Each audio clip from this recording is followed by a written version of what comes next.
நண்பர்கள் அனைவருக்கும் இனிய காலை வணக்கம். இன்று ஒரு புதிய தலைப்பு.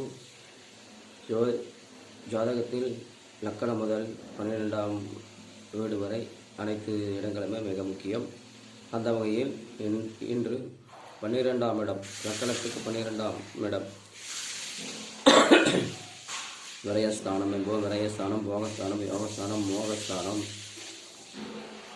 இன்பஸ்தானம் என்று பெயர். அந்த இடத்திற்கு ஒவ்வொரு லக்கணத்திற்காக அந்த 12ஆம் வீட்டில் ஒரு ஜாதகருக்கு சுபகிரகணங்கள் அமைந்து விட்டாலோ, சுபகிரகணங்கள் பார்வை இருந்து விட்டாலோ அவர்களுடைய வாழ்க்கை இனிமையாக இருக்கும்.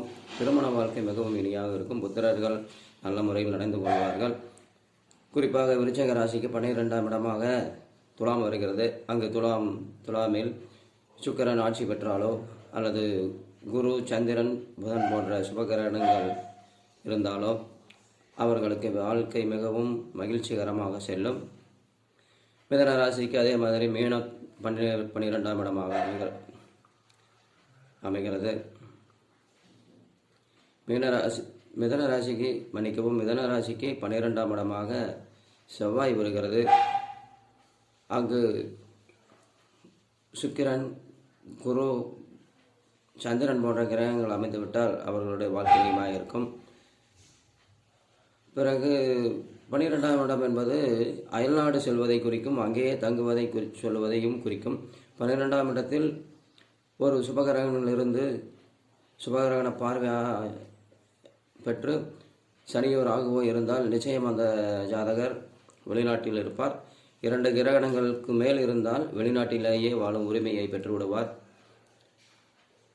அது ஒரு புறம் இருக்க, அந்த 12ஆம் இடத்தில் 2 கிரகணங்களுக்கு மேல் அமர்ந்து விட்டால் அது வேறொரு கெட்ட பலனையும் கொடுத்துவிடும்.